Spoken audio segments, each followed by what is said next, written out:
Okay, here we go again. This is an important one. A day in Miami. No, this is a very important one. We just wrapped up November elections. Yeah. This is a public service announcement, technically speaking. And PSA. Then now we have the ones that we did were national. Yeah. Now we're doing the ones that are in our backyard, local politics. Yeah.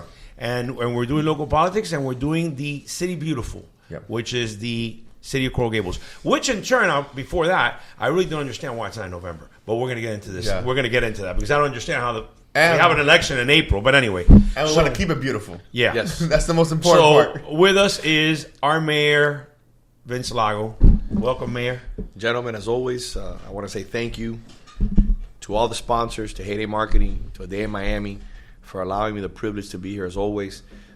The process here and the idea and why I'm here today is to make sure that people are aware of facts over politics. Or over fiction. Yes. Yeah. and tell people, and I'm going to reiterate this over and over again, go to votevincelago.com to get the facts. I've been working on this website for a few months now. It has the good, the bad, and the ugly. And everything is there with a response. And we really showcase a lot of the legislation, a lot of the work that we've done in the city. And it's basically my resume. And I also ask people if they have any questions, if they want to talk to me, bring me any ideas. We've been having open office hours for the last 12 years on Friday, starting at 2 o'clock.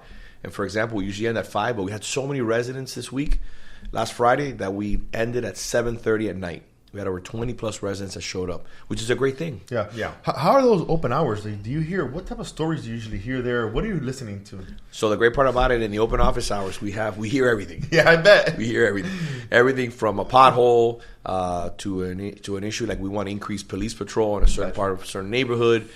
And we also get really good ideas. Oh, wow. Like one of the best ideas that I've gotten as an elected official was in-home permitting for disabled residents.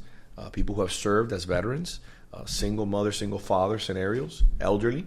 And we do about 300 in-home permits a year. Where we get an electric car, we go to your house, and we address your in-home permit. Anything from an addition down, we'll do like a renovation of a kitchen, a bathroom, flooring, painting your house, re-roofing your house. So you don't even have to come to City Hall. That's amazing. And that's part of the legislation that I presented, but I got that from a gentleman who came to visit me during office hours. So that's an example of there's a lot of great things that come out of office hours. Absolutely. But sometimes you get a real gem like that.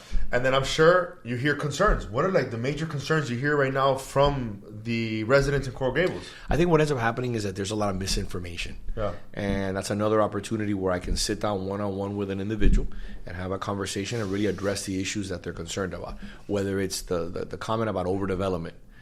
That's a big one. Wow. Whether crime, what's going on with crime? And with all due respect, when a person has their car broken into or they have a petty theft in one form or another, they can sense that they're being targeted or the end of the world is near, right? Yeah. And I respect that. But what ends up happening is the truth is that we're having some of the lowest crime rates in the city's history in the last 25 years. Okay. So a lot of times I'm there to have a conversation to better understand. We'll deploy a camera to the neighborhood. We'll have some police spend a few days there in a watch order.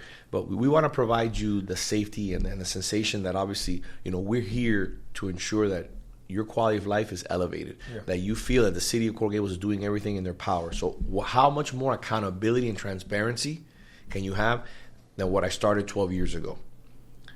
No other elected official had ever done that before, and we've been doing it for 12 years, every single Friday for a minimum of 3 hours.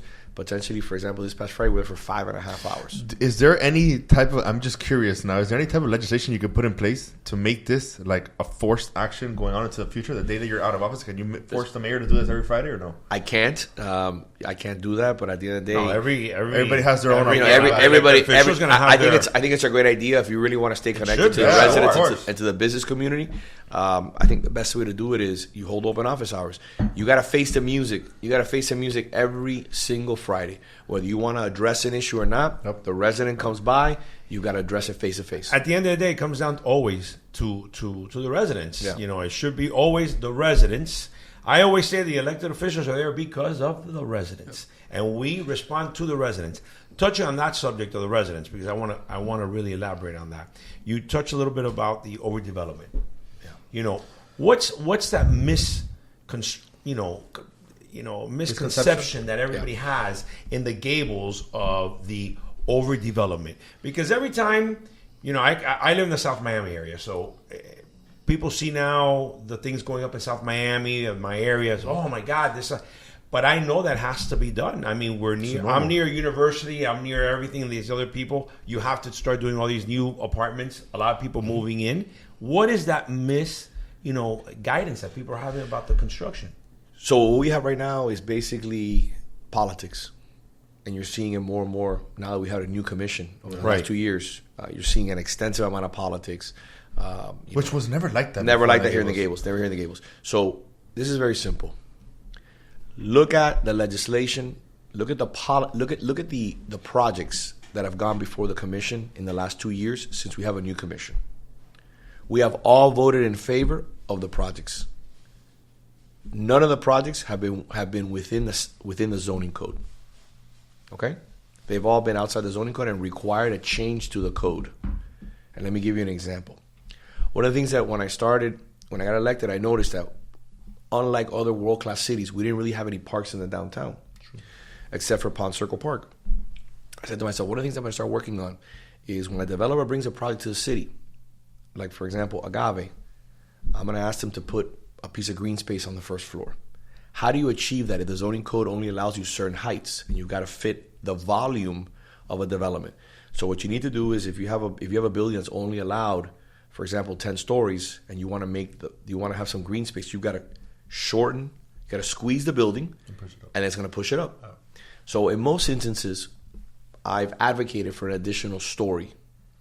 And when you shorten the building or you squeeze the building, you allow for a little piece of green space to be built. Yeah.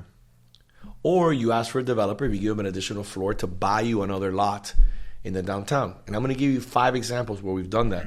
And in the next 2 years, you're going to see the incredible fruit of this effort. Number one, Villa Valencia. It's already been built. It's a 8,000 square foot park on Valencia that was built, and it's a beautiful amenity for the neighborhood. The second one that is on the way is Publix on Andalusia. I negotiated for 4 years. We're going to build a 20,000 square foot park that's going to be deeded to the city. Wow. Okay, in the middle of our downtown. I worked on that with Publix for 4 years and their attorneys to make sure that we can bring that to life. And we had to do a lot of work there in regards to the zoning. The second one which is under construction right now, the Golina building, which is a rental building across from the Mercedes-Benz dealership.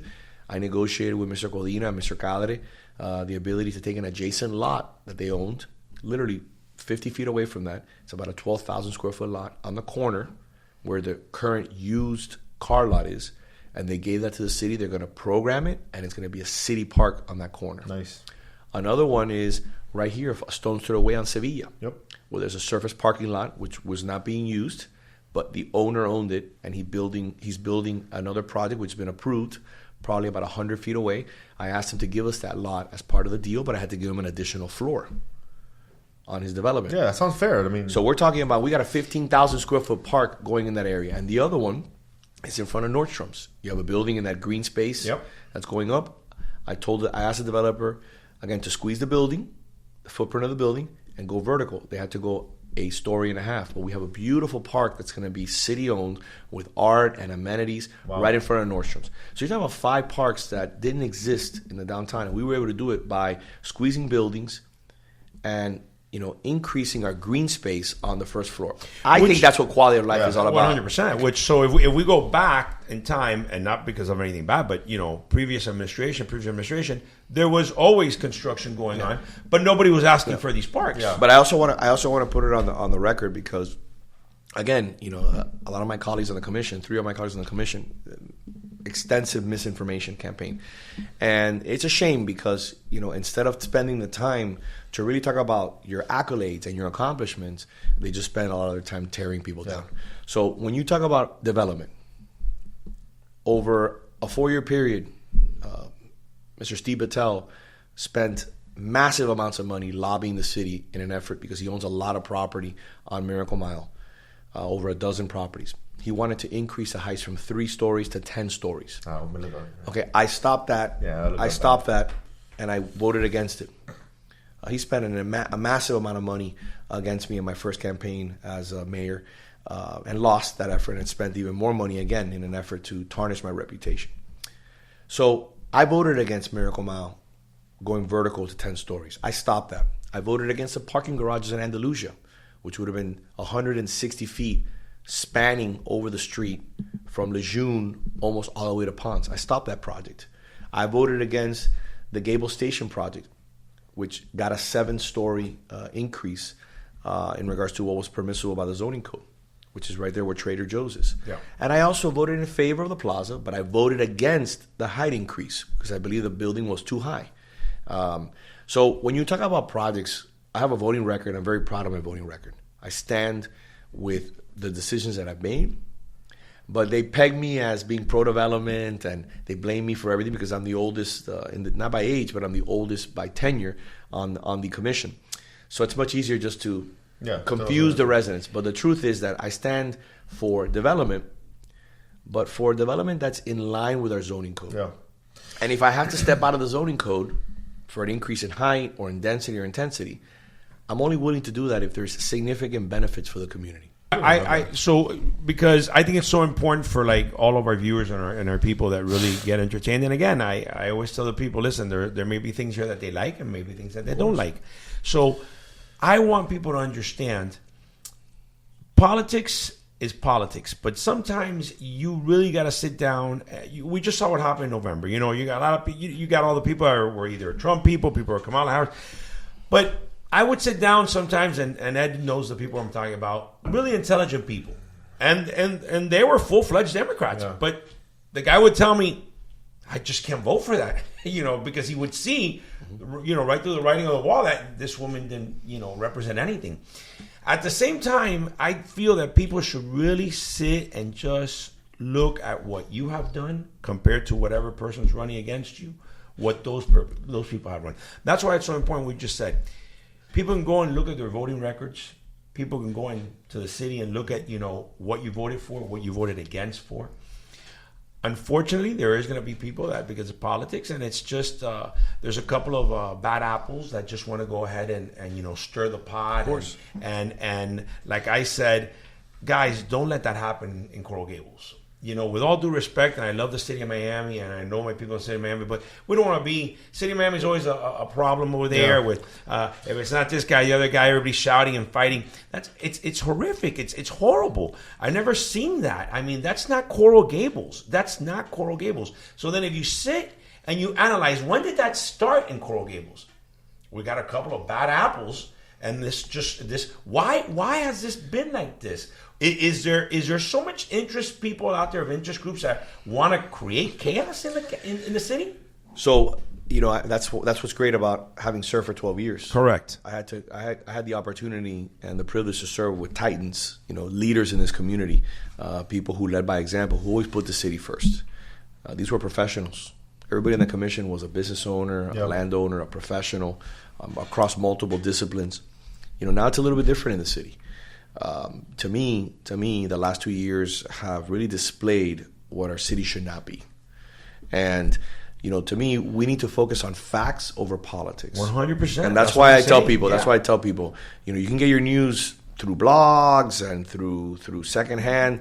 But if you look at, for example, you read the Coral Gables magazine, they do an amazing job. No, it's a respected magazine. On delivering information, on factual information. When you look at, for example, my website, votevincelago.com, you're going to see everything there. It's going to be detailed, and there's going to be a response. There's not going to be any hidden agenda. It's what I've done over the last 12 years, and I'm incredibly proud of that. From undergrounding the FPNL lines, something that took me 9 years to do, that is huge. To being the first city in Miami-Dade County, to finalizing the legislation for the underline. We're about to commence that. $7 million that's come from impact fees, not from taxpayers. From all the environmental stewardship legislation that I've written to ensure that we have parks, that we promote solar, like I have solar on my house, electric cars, LEED buildings, the largest 100% electric car fleet of any city, the largest charging network of any city in Miami-Dade County, and I can go on and on and on. But to me, we can't lose focus. This is about facts, not politics. And like you said, at the national level, you have different factions, and it got very tribal. Yeah. But to me, when you look at things, and you have to look at things and say, what has this individual done for the community? What is this individual? That's what I what say. What do they bring to the table?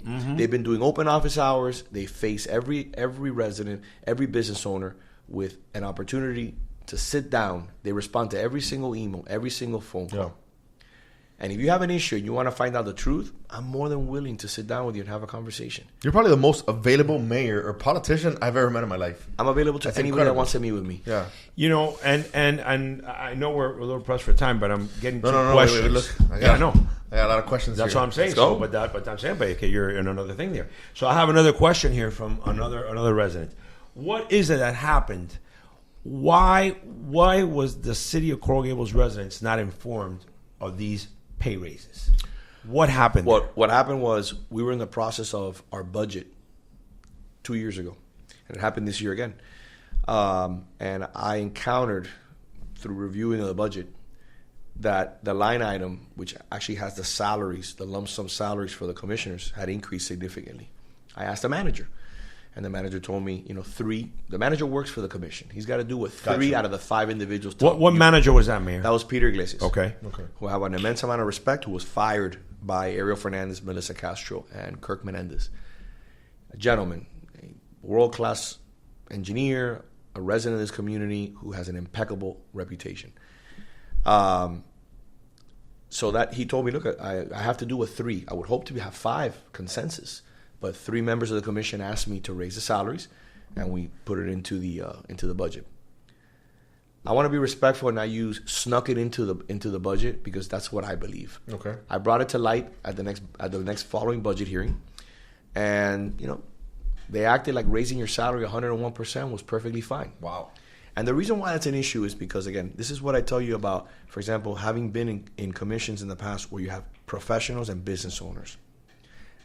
As a professional, as a business owner, we have to go out there every single day and represent our clients to the best of our ability to ensure that we're viable.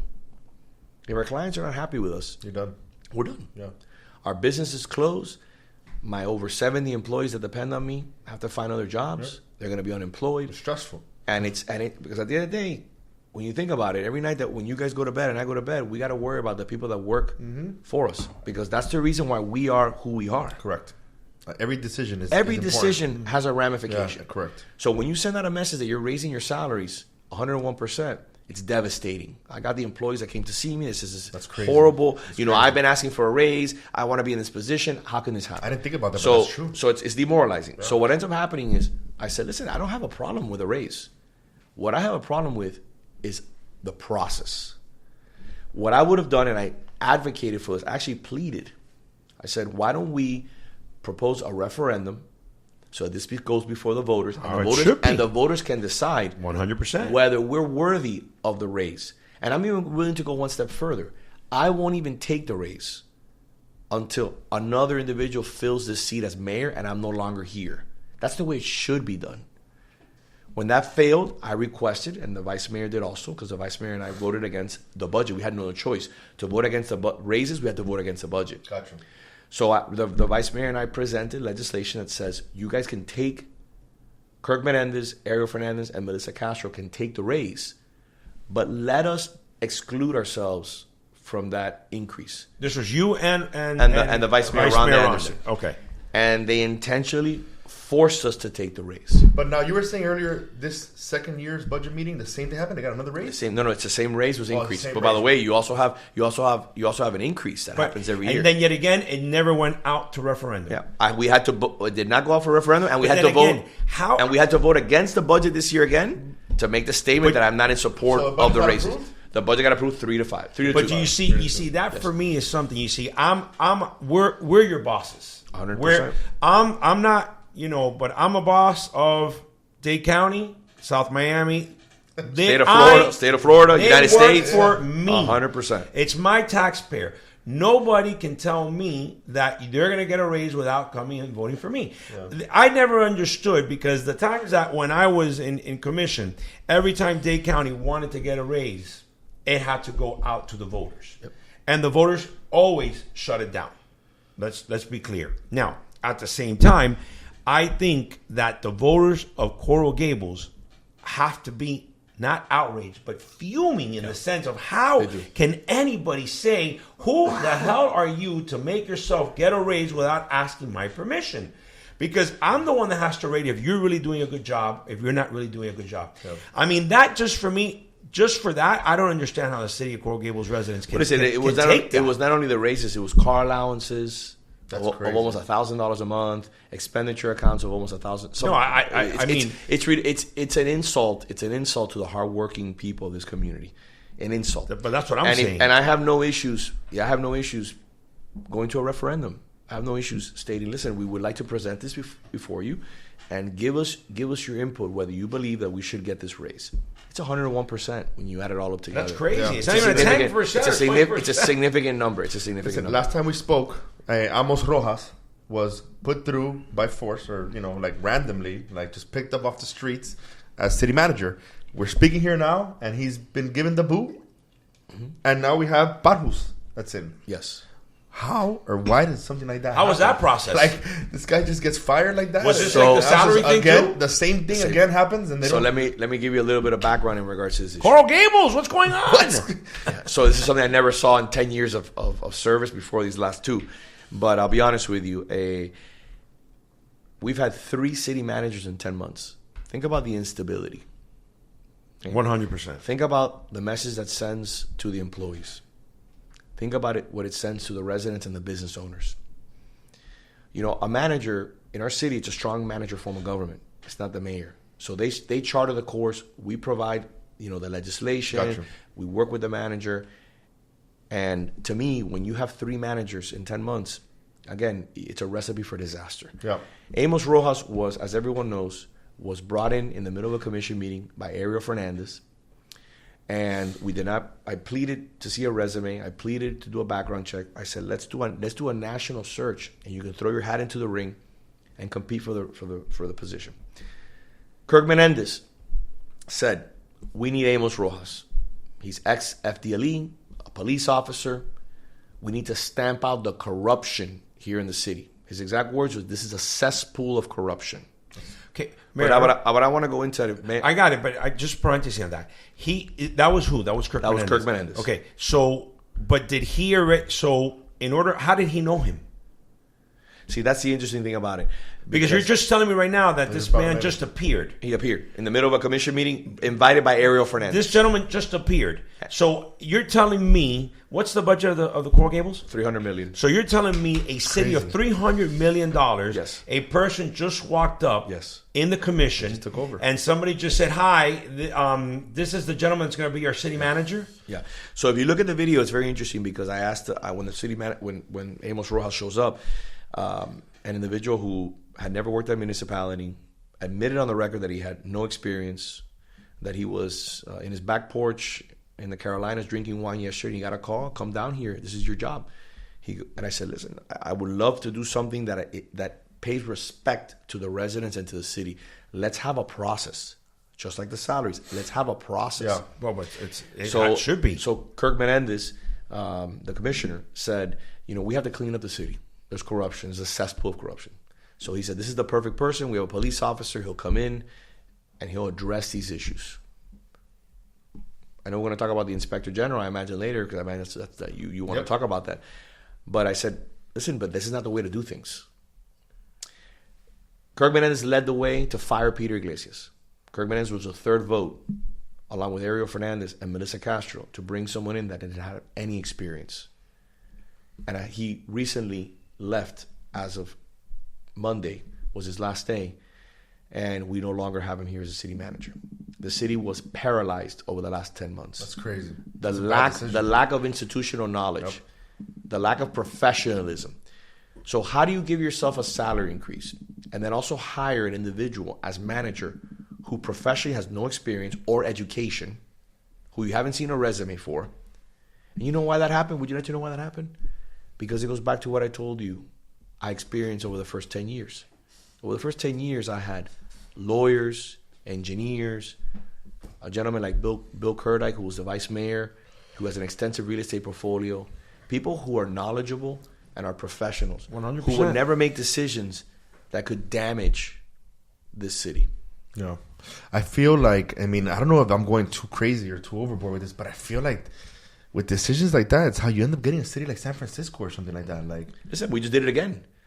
So at that moment, after Amos Rojas was left, Parhus, who was our assistant city manager, who told me personally that he was going to leave because he was disgusted by the way that Peter Iglesias was treated, because Peter Iglesias brought him in, accepted the role of city manager. And I begged him. I said, Mr. Parhus, the common sense move here, which again, common sense has been thrown out the door 2 years ago. 2 years ago is to wait, is to take this role as a temporary city manager. You have an election in 2 months, on April 8th. Take this role for 2 months. Don't become the permanent. Really lead the city, showcase your talents, and then when there's a new commission that comes in, whatever that commission may be, you've garnered the trust and you did it the right way. What did my colleagues, led by Kirk Menendez and Ariel Fernandez and Melissa Castro, do? They made him permanent, and Kirk Menendez negotiated his pay package, which includes he will be manager for 10 weeks, and if the next commission wants to fire him, he will get a 10-week severance. So think about it. For every week that he works, this gentleman Menendez become like Santa Claus. No? I mean, the guy's like giving out. This is not good. Not good. The guy's negotiating on behalf of who? On the city of Coral Gables residents. Yeah.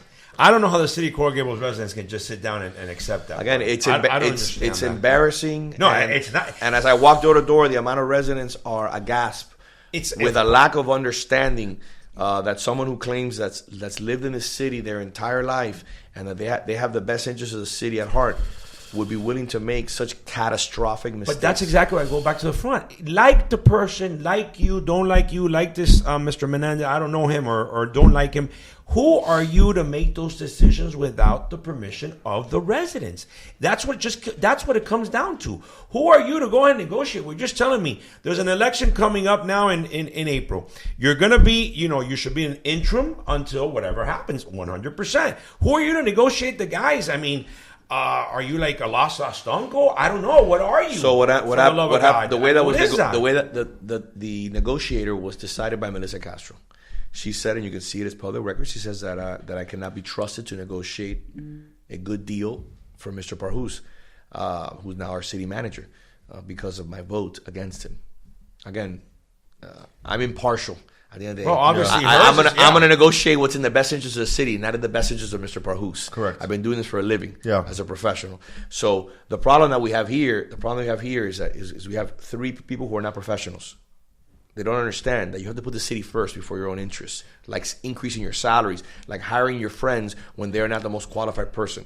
To me, going on a national search or a local search, or how about this, even better, opening it up to the amazing employees that we have here in the city that would love to take a shot to be city manager. I said that on the record. That's a good idea. I said that on the record. I said, let's do it that way. And by the way, to add that, who I think they should negotiate? I don't even think none of you guys should negotiate it. I think a third party person should be brought in to negotiate, either from another county, the administrator from the Dade County, or whatever. A qualified person a third party person should be brought in. But let me tell you the problem that we have here. The problem that we have here is very simple, and this goes back to the residents. You have facts over politics. If you look at Ariel Fernandez, who's a blogger and owned Gables Insider. That's his profession. No idea what that is. And he does marketing. I suppose he does marketing, but what he's known for is being a blogger. Gotcha. He blogged and harped for years and railed about Peter Iglesias making $210,000. And he gave Amos Rojas $365,000. That's crazy. Okay, so to me, the people making the decisions here, they speak cheesy. They speak from both sides of their mouth at the end of the day, and especially when you're a blogger, you should know. Yeah, you should know that your comments are going to be memorialized forever at the end of the day. I mean, I don't know. I don't even know where I see the future of this city going with leadership like that. Like, we got an election. We got an election. I got it, but I go back to this because I really don't blame you guys. I go back to, this is why the people need to get involved. Yep. This is why in any type of level, county, cities, or whatever, you need to get involved.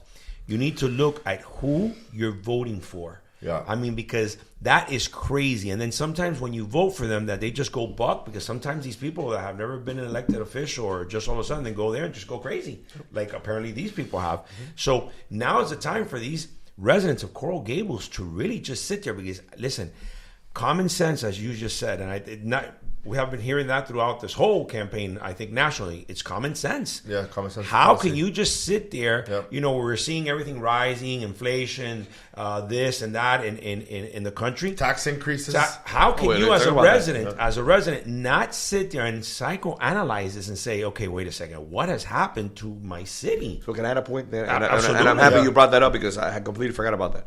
You know, common sense.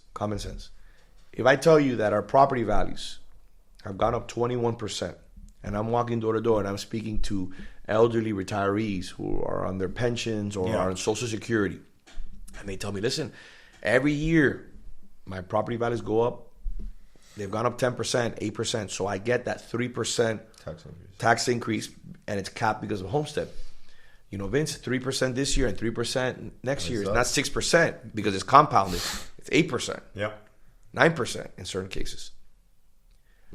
The first year, 2 years ago, I proposed a tax reduction. I started off at 6, and I even went down to say, let's just do 3, so it's net neutral. Yep. So that the elderly, you know, who are retired, you know, the people who are disabled, the veterans, the people who can't go out and get a job potentially because, again, you know, they're older. You know, Tougher. They're tougher. It's tougher to get a job. The market, it's yeah. tough on the market.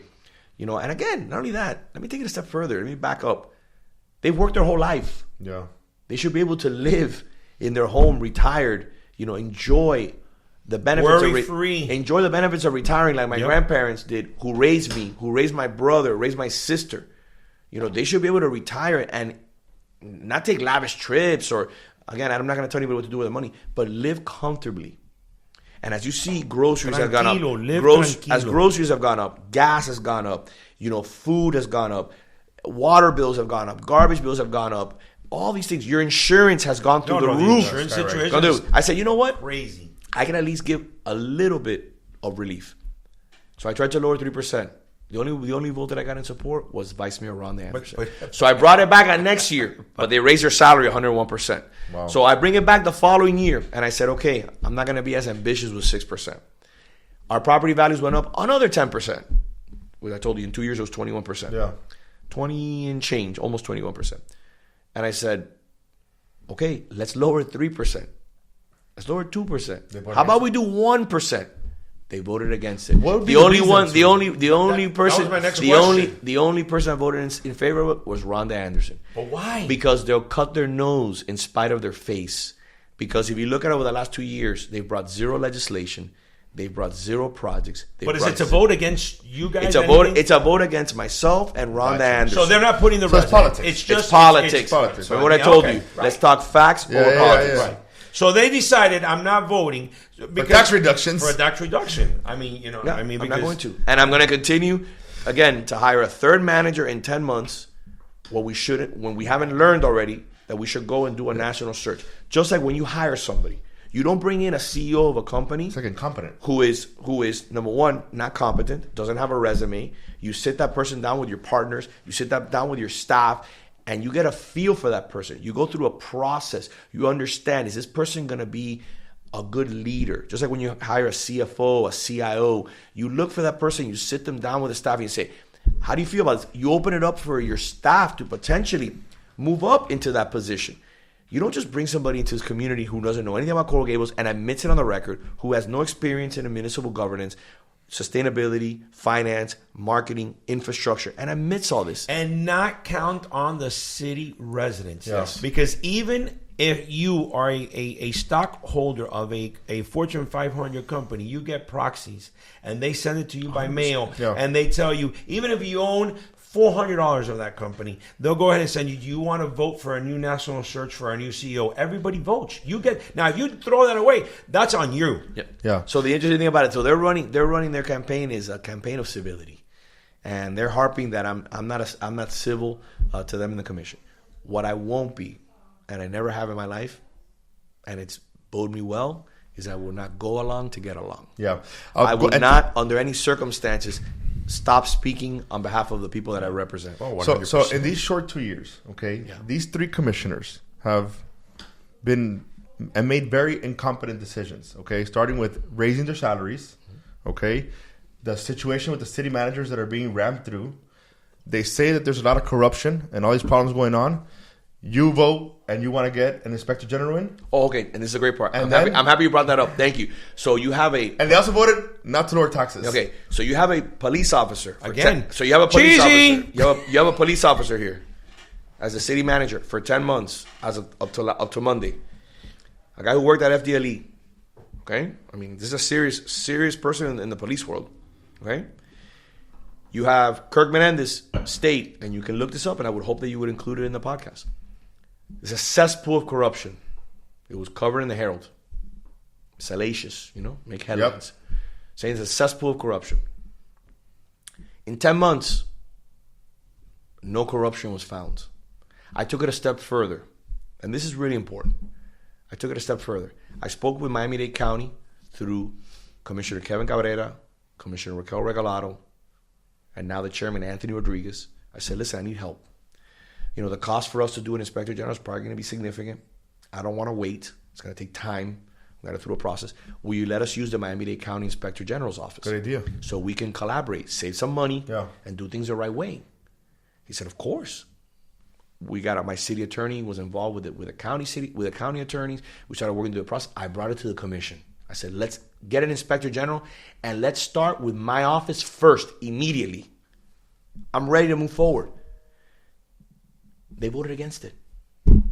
That's crazy. So you scream from the foothills that there is corruption, and you attack people and you say that they're corrupt, and you oppose an inspector general and the gentleman that you mentioned, that you name for 10 months as your manager, is an ex-FDLE employee who has extensive experience as an officer, and you can't find any corruption. What they're doing here is, again, it's politics over facts. Yeah. It's attempting to destroy my reputation and the reputation, again, at the end of the day, of the city of Coral Gables. Yeah.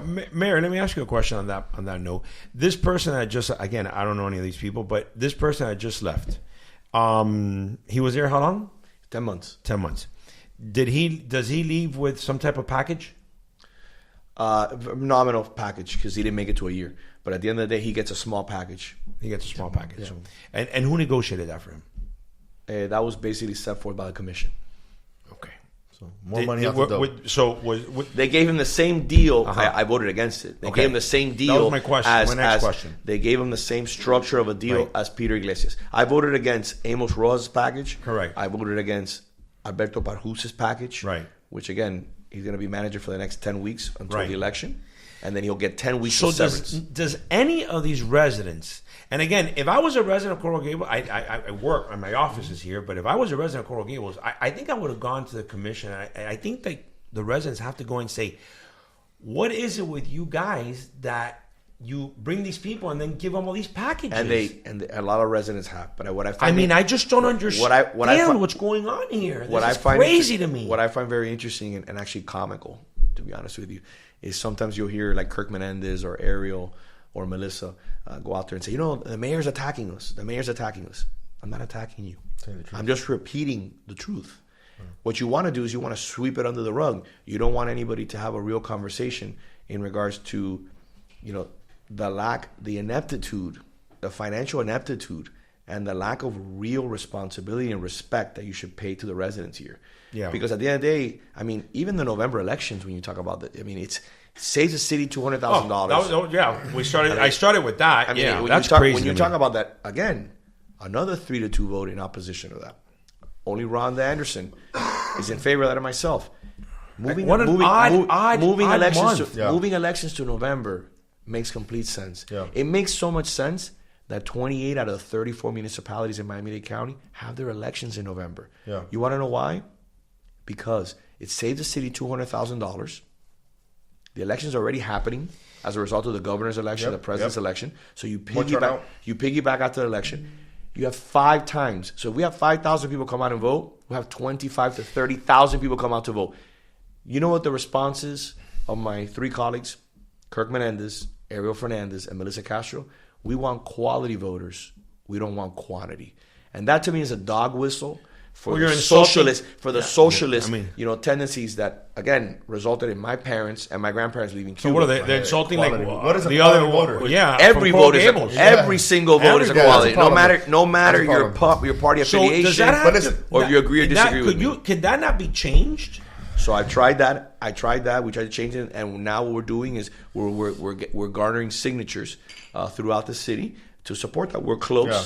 We're close, and hopefully, if we have a turnaround in this April 8th election, which is forthcoming, we'll make that a priority on my agenda, along with lowering the salaries again, finding a good manager, and doing it through a real thoughtful process, making November elections, really putting the city front and center and giving the respect to the residents that they deserve, not misleading the residents. Yeah. So the commission tells you that they want quality voters over quantity voters. Yes, sir. Okay. You have the election now in April, okay, that you're up for. How many voters, just curious, how many voters actually turn out, and how do we get more people to turn out so we can have more votes? So what happened at the last election 2 years ago, we had the lowest voter turnout in over 2 decades. Why do you think that is? Well, that happened because, again, it's in April, number one. Number two, it was ski week, so a lot of the Catholic schools were not there. They were off. People were on vacation. People forgot in one form or another to vote. And it was an extremely rainy week, one of the largest rainfalls in the year. I remember that. And people stayed home. People stayed home. And again, I wasn't on the ballot. I did not get somebody who was running against me. Good. So you had the lowest voter turnout. And this is what happened. You saw a voter swing, and this is the outcome of it. But now you have this, obviously you're on the ballot this time around. What are you guys expecting, like voter turnout wise? Well, God willing, we got a lot of people to turn out. The more the better. Well, but I think it's also our responsibility to get people. To tell people go out and vote. And again, you can go ahead because God knows we're gonna get so many comments here. People, this and that. Listen, I'm not telling you to vote for it, but just go and vote. Now, if you vote. If you vote for the people that want to continue, giving pay, increases and packages to other managers or whatever without even consulting with you, then it's on you, my brother. And what's crazy? But if I could add something to that, because I forgot to add it, I can't believe I forgot it. The manager intentionally did not speak to me for 8 months. So I would try to reach out to the manager and sit down with him, and the manager would not meet with me. What a disrespect. So think about the mayor leading a city, and the manager won't sit down with you. Correct. Because he didn't like my opinion and some of the things that I was bringing to light at the end of the day. So to me, we have a very clear cut distinction here. And does this person live in the Gables? No, he does not. No. We have a very clear cut distinction in regards to the people running for the commission and for mayor. We have 3 seats that are up in the April 8th election. You have Richard Lara. Richard Lara's running for commissioner, which is a seat that Kirk Menendez is vacating to run against me. Gotcha. And I don't know much about him, but how do you feel about him? No, listen, he's a guy who's lived in the city for a long time. He went to Michigan Law. He's the vice president of SBS. He's a competent person. He's been on many boards, served the community with dignity, and I hold him in high regard. Okay. And we also have the vice mayor who's running in her seat. Rhonda's running for re-election. She's running for re-election. Also, and again, Rhonda's an amazing. That woman has been in so many. She's been ever since I've even known about Rhonda. She's consistent. I've known of her and all the boards that she's participated in the city of Coral Gables. Rhonda is an amazing lawyer. Her office is a stone's throw away from City Hall, along with her house. She's a person who's advocated for a litany of different causes. She served on the Planning and Zoning Board. She was my appointment to the Planning and Zoning Board. She was also my appointment to Sustainability Advisory Board. So I've seen her rise in reference to her leadership. Very soft-spoken, but she packs a punch in regards to knowledge. And more importantly, besides the knowledge, she packs a punch in regards to her care for the city. She is amazing. She does office hours on Fridays just like I do. Sometimes I'm leaving and her lights are still on there at 8 o'clock at night, meeting with residents. She's an amazing elected official who pours her heart into the city. What do you see for the future of Coral Gables? I know we had the articles that came out that it's better than Beverly Hills. We have FIFA headquarters here now. You got Apple coming in town. Everything the plaza's done, the new buildings, everything it's just growing in a nice way where this is coming like. For me, it's the best city in Miami-Dade County, Where do you see the future of Coral Gables? So let me tell you, I interviewed in front of the board of FIFA, along with the board of Apple and Ryder. I was blessed enough to convince them that they should pick the city of Coral Gables. Those are big dogs. And they came. Those are some big, serious acquisitions here in the city, and I'm very proud of that. And to bring them here, especially on the precipice of the 2026 World Cup, it's a big deal for us. Big deal. It's a very big deal for us, and I worked on that for a long time, and it brings me a lot of pride. I see the city's future is really bright. But you know why I think so? Because I think on April 8th, people are going to come out and vote. Yeah. People are going to come out and vote for the best candidates, for the people that they believe are going to lead this city into prosperity, and are going to protect this city's brand. Our city brand, the City Beautiful, is unlike any other. It's true. You feel it when you feel it when you're in the city. You feel it when you're out there. You feel it. The people, the energy are downtown. Yeah. People walking around. Everybody knows each other. Everybody knows each other. It's a beautiful place. Yeah. It stands out. It stands out. It really does. So I think that the future's bright, and I'm excited about that. But it all starts with the elections on April 8th. Yeah. I was going to ask you. I mean, considering myself, I know you're tight on time. We're going to finish soon. If someone, the young people, like. I mean, I'm not that young anymore, but I see you guys, what you guys do. If someone wants to get involved and be a part of like what's happening, it's and easy. Things, how can someone go about that? So for the last 10 years, I've done mentorship. So I've gone to speak at Maidike's class, President Maidike's class at FIU. I've done it at UM. I do it at a bunch of different schools, both in private and public communities. And I do a lot of mentorship. So I offer the young men in those organizations to come, and women, to come and get involved with me.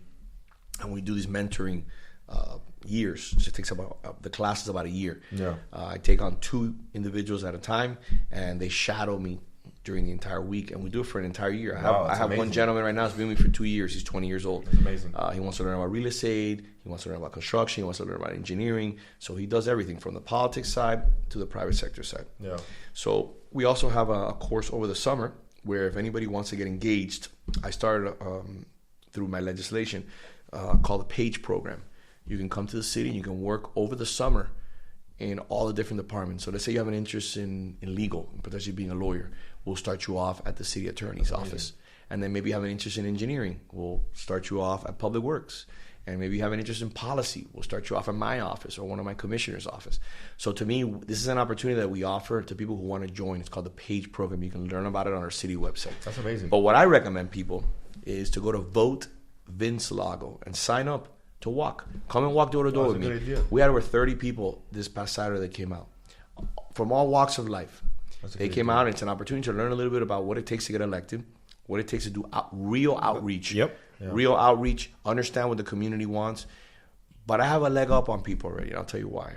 Because when you do Open Door Fridays, you feel the pulse. People talk. You know what's going on. Yeah. So if you get 4 or 5 people that come and talk to you about, hey, there's a street that there's an issue, and I can immediately call my public works director and say, hey, what's going on in that street on Granada?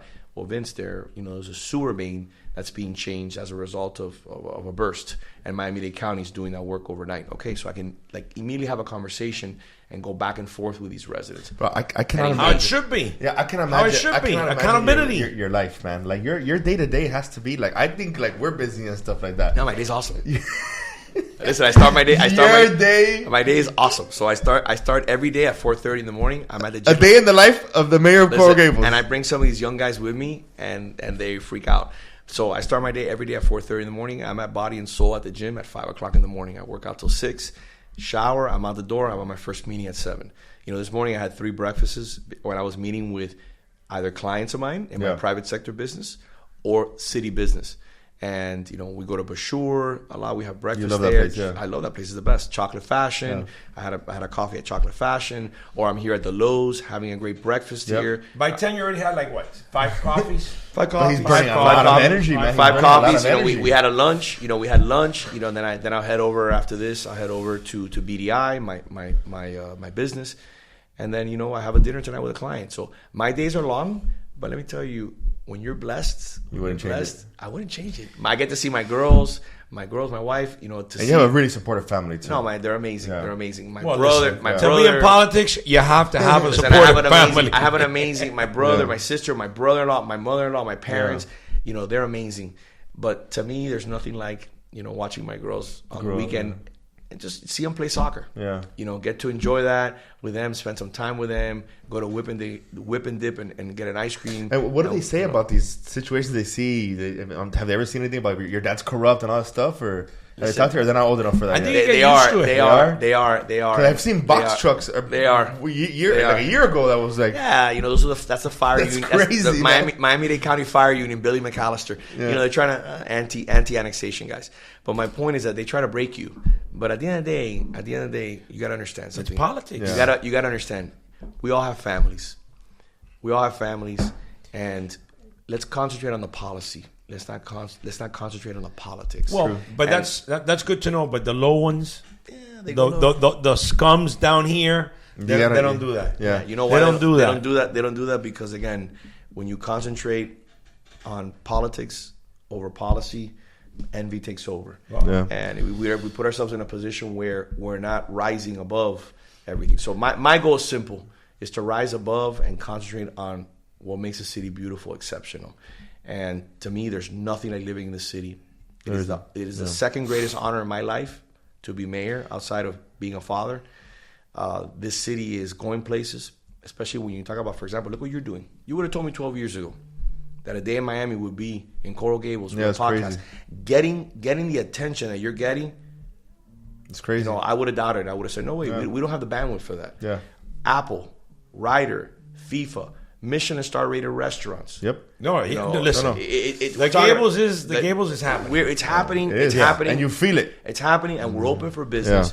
All I have to say is you're welcome. Well, anyway, I was going to say thanks to Manny. no, I'm joking. Listen, at the end of the day, before we go, Mayor, where can all of our viewers, Coral Gables residents, have an issue, have a problem, want to go sit down with you before they vote?